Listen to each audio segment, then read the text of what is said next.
Expediente Mara, el control de la autonomía municipal. Documentos, convenios y firmas revelan cómo la titularidad permanece, pero el control efectivo se desplaza. El gobierno de Quintana Roo convirtió municipios libres en administraciones condicionadas por convenios, plataformas y firmas. La paradoja política de Quintana Roo son los municipios constitucionalmente libres, pero operativamente subordinados al gobierno del Estado. El artículo 115 constitucional no fue escrito para tener alcaldes de ornato, fue escrito para garantizar municipios libres, con hacienda propia, con autonomía efectiva, con capacidad real de decisión, pero en Quintana Roo, bajo el gobierno de Mara Lezama y el Niño Verde, la autonomía municipal parece haber sido vaciada por dentro. Hoy voy a demostrar con documentos, no con rumores, no filtraciones sin rostro, no chismes de pasillo, documentos, convenios, firmas, cargos, cláusulas, responsables y una frase que resume todo lo que está ocurriendo en Quintana Roo. La titularidad municipal permanece, pero el control efectivo se desplaza. Esa es la tesis central de este expediente. Los municipios siguen teniendo presidente municipal, siguen teniendo cabildo, siguen teniendo edificios, siguen teniendo logotipo, siguen teniendo ceremonias, pero la pregunta de fondo es otra. ¿Siguen teniendo control real sobre las funciones estratégicas que les dan poder?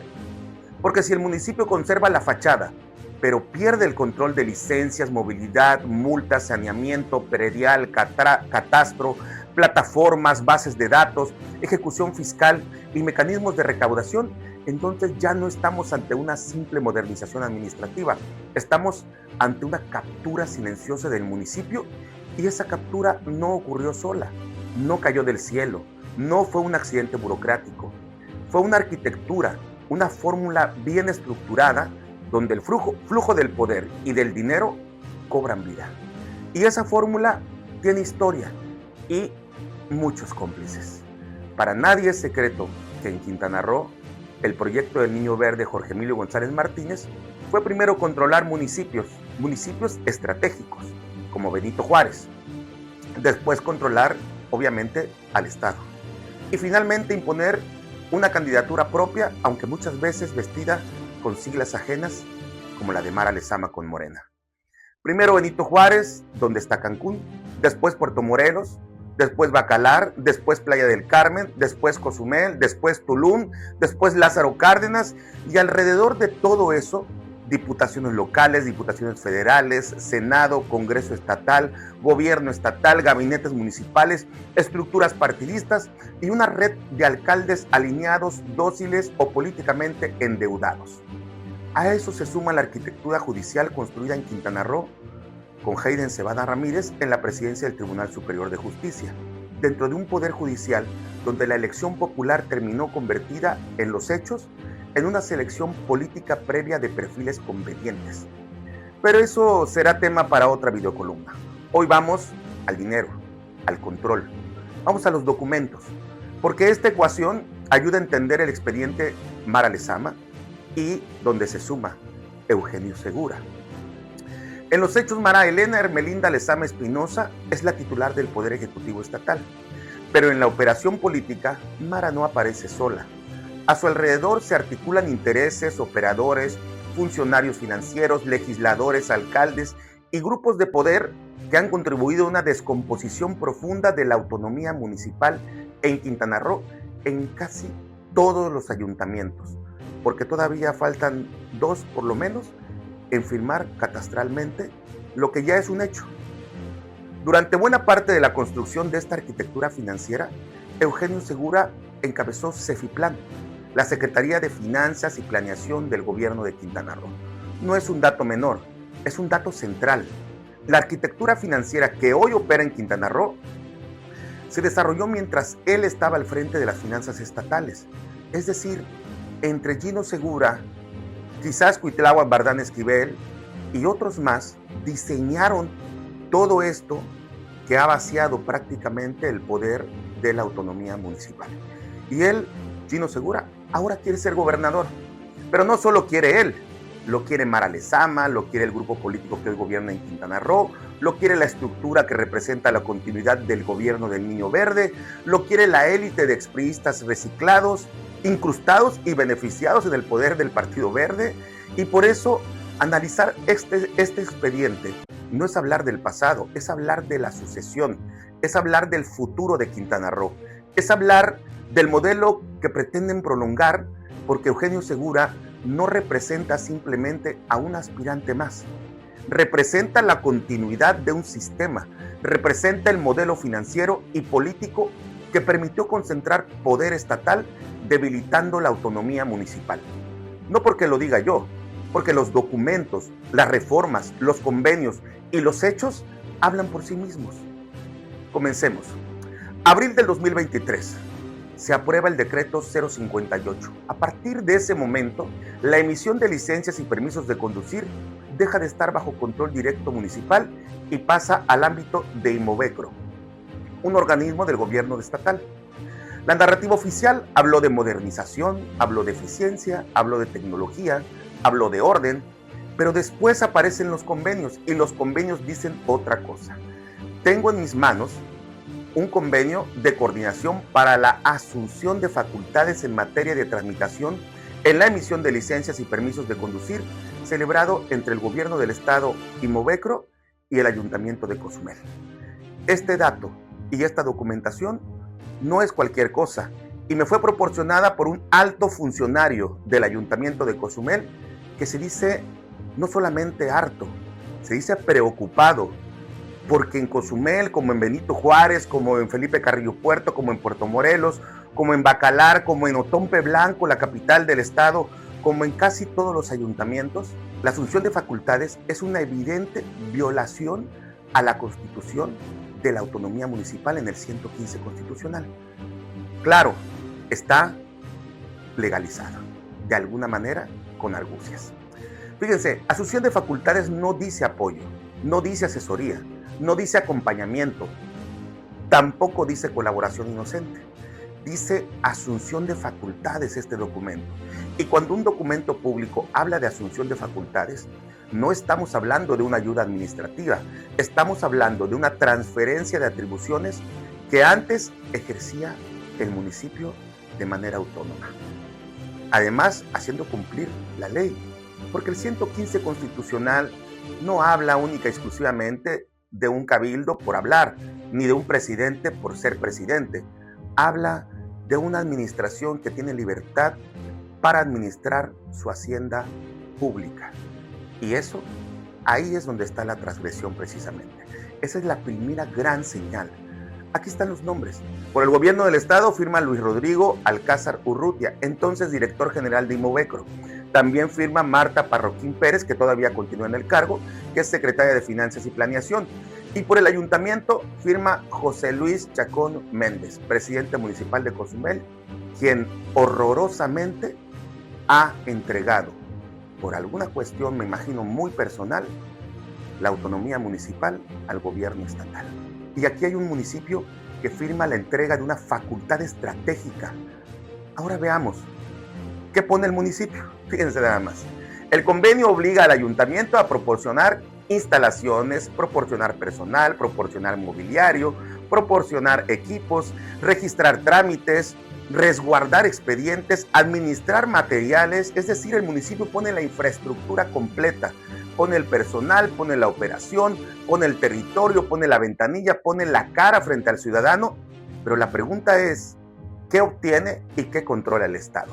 La respuesta aparece en las cláusulas.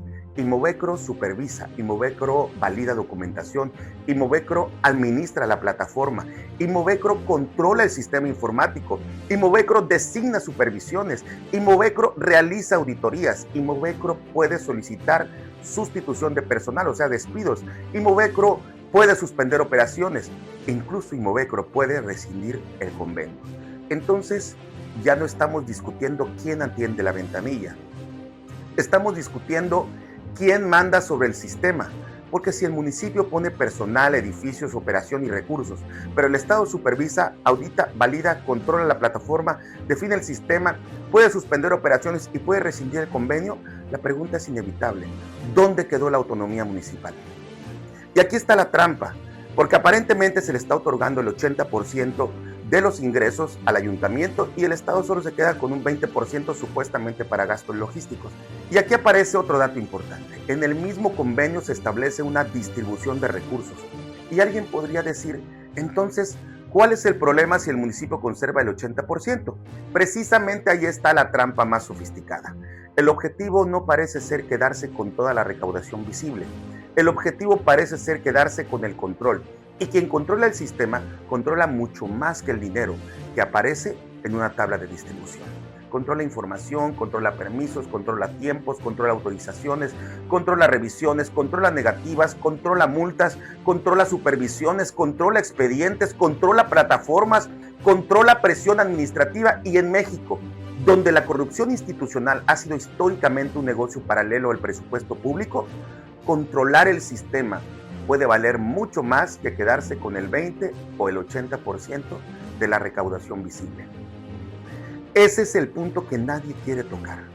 Ese es el punto que nadie quiere explicar. El dinero legal se reparte, pero el control total del sistema abre la puerta a lo que no siempre se ve, a lo que no siempre se factura, a lo que no siempre se registra, a lo que no siempre entra al erario. Y ahí, como periodista de investigación, que he seguido durante años el comportamiento político de Quintana Roo, sostengo esta tesis con absoluta claridad. En muchos sistemas de gobierno, quien controla la operación, controla también las zonas grises del poder. Y esas zonas grises suelen generar más poder y dinero que la recaudación oficial. Por eso este convenio no debe leerse solamente como un convenio de licencias, debe leerse como una pieza de un modelo más grande.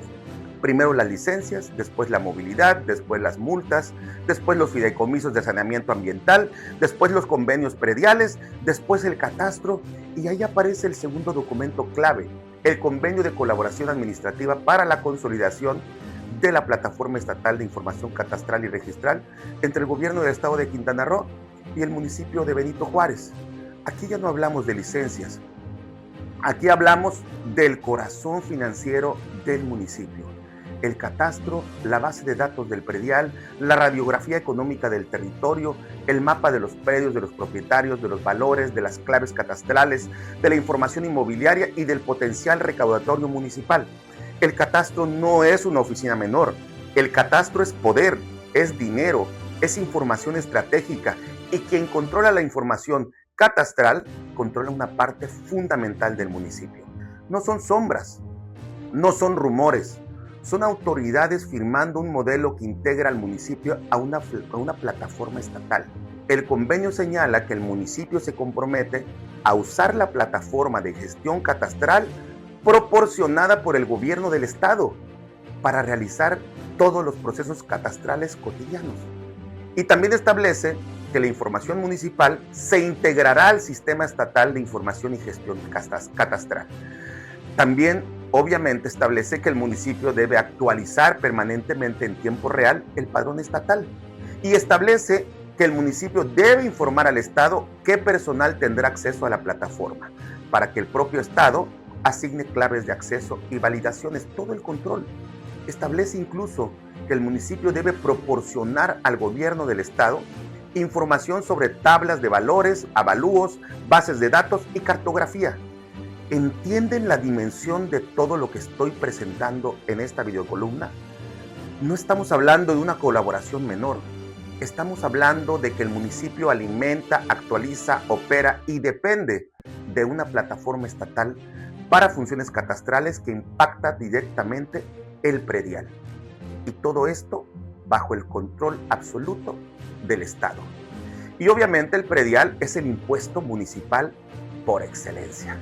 Es la vena fiscal directa entre el ciudadano y el ayuntamiento. Ahora bien, si el Estado controla la plataforma, los accesos, los servidores, la integración de datos, la homologación técnica, la actualización en tiempo real y la arquitectura informática, entonces otra vez aparece la misma pregunta. ¿Quién conserva el título y quién controla la función? Aquí entra el dictamen jurídico sobre la captura progresiva de la función catastral municipal. El dictamen concluye que si existe un fenómeno de captura progresiva, no por una transferencia expresa de competencias, no porque el municipio desaparezca, no porque se borre al ayuntamiento, sino por mecanismos funcionales, tecnológicos y operativos que generan dependencia estructural del municipio respecto al Estado. La frase central del dictamen es demoledora. La titularidad permanece, pero el control efectivo se desplaza. Repito, la titularidad municipal permanece, pero el control efectivo se desplaza hacia el Estado. Esa frase explica todo. El municipio sigue diciendo esto es mío, pero opera en una plataforma estatal. Actualiza bases estatales, depende de accesos estatales, integra datos al sistema estatal, homologa procesos bajo criterios estatales y queda funcionalmente atado a una infraestructura que no controla plenamente. Eso en términos políticos es captura. Captura silenciosa, captura progresiva, captura legalizada, captura envuelta en lenguaje técnico, captura disfrazada de modernización. Y ahora conectémoslo todo. Fíjense, entre 2023 y 2026, Quintana Roo vivió una cadena de decisiones que, vistas por separado, el gobierno puede vender como eficiencia, modernización, digitalización o coordinación. Pero vistas juntas, muestran un patrón brutal. Es una concentración de licencias, concentración de movilidad, concentración y control de multas, fideicomisos de saneamiento ambiental, convenios prediales, control catastral, plataformas estatales, bases de datos, ejecución fiscal, mayor capacidad recaudatoria estatal, mejores indicadores financieros, mejores condiciones para refinanciar deuda y una narrativa oficial de finanzas sanas. Entonces la pregunta es inevitable. ¿Mara Lezama mejoró las finanzas del Estado administrando mejor o las mejoró porque el Estado fue absorbiendo progresivamente funciones, información, control y capacidad de gestión que históricamente pertenecían al ámbito municipal? Porque una cosa es ordenar las finanzas públicas y otra muy distinta es fortalecer al Estado debilitando a los ayuntamientos. Una cosa es modernizar y otra es centralizar. Una cosa es coordinar y otra es capturar. Una cosa es ayudar al municipio y otra es convertirlo en ventanilla operativa del gobierno del Estado. Por eso digo que el fraude más grande también es electoral. Porque los ciudadanos votaron por alcaldes y cabildos creyendo que gobernarían sus municipios y que los administrarían ellos mismos, como lo marca la ley.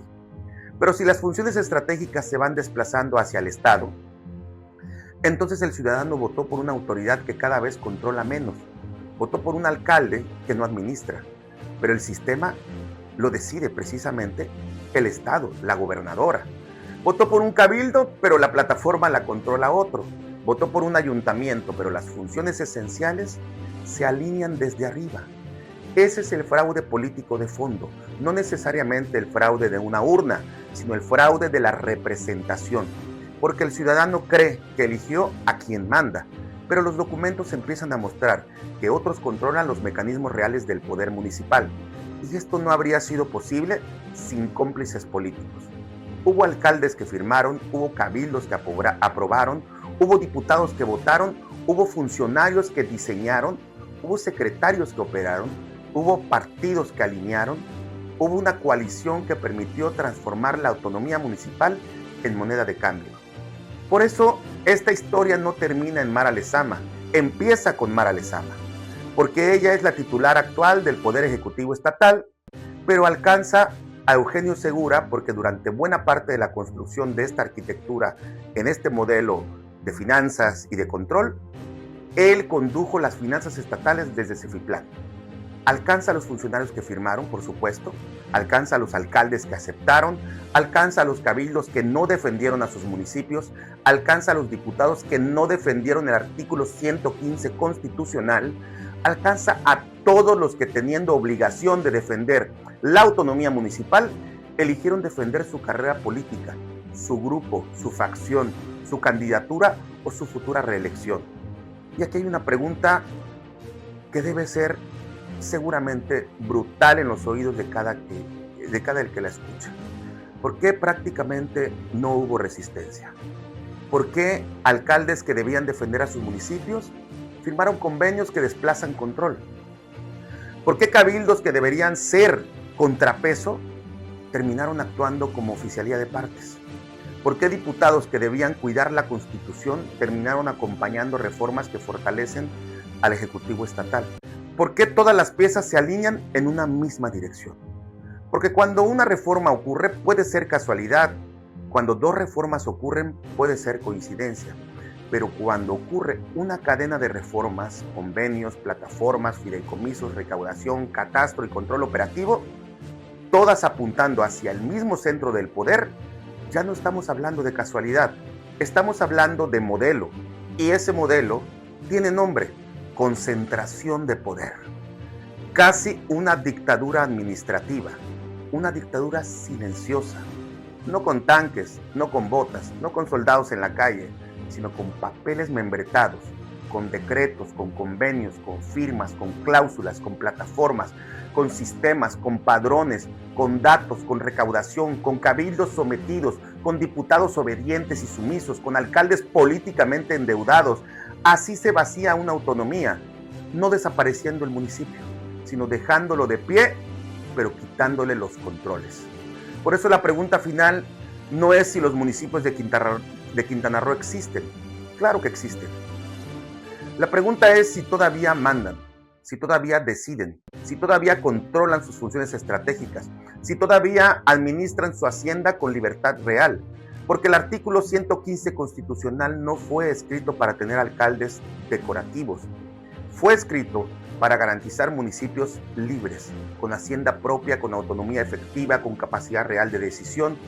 Pero en Quintana Roo, bajo el gobierno de Mara Lezama, la autonomía municipal parece haber sido vaciada por dentro, legalmente, ordenadamente, con firmas, con cargos, con responsables, con lenguaje técnico, con discursos de modernización, con propaganda de eficiencia y con una narrativa de finanzas sanas que ahora debe revisarse a la luz de estos documentos. Porque si las finanzas del Estado mejoraron mientras el control municipal se debilitaba, entonces el ciudadano tiene derecho a preguntar quién ganó realmente. ¿Ganó el municipio? ¿Ganó el ciudadano? ¿O ganó el grupo político que concentró información, plataformas, recaudación, operación y poder? Esto no es una acusación lanzada al aire, es una lectura periodística de documentos públicos y convenios firmados. Es una tesis de investigación, es un expediente. Y los expedientes no terminan con una videocolumna, empiezan con una pregunta: ¿quién controla realmente los municipios de Quintana Roo? Esto es Juicios del Poder con Jonathan Estrada, internacional para Escudo de las Américas desde El Salvador. Aquí analizamos el poder sin permiso.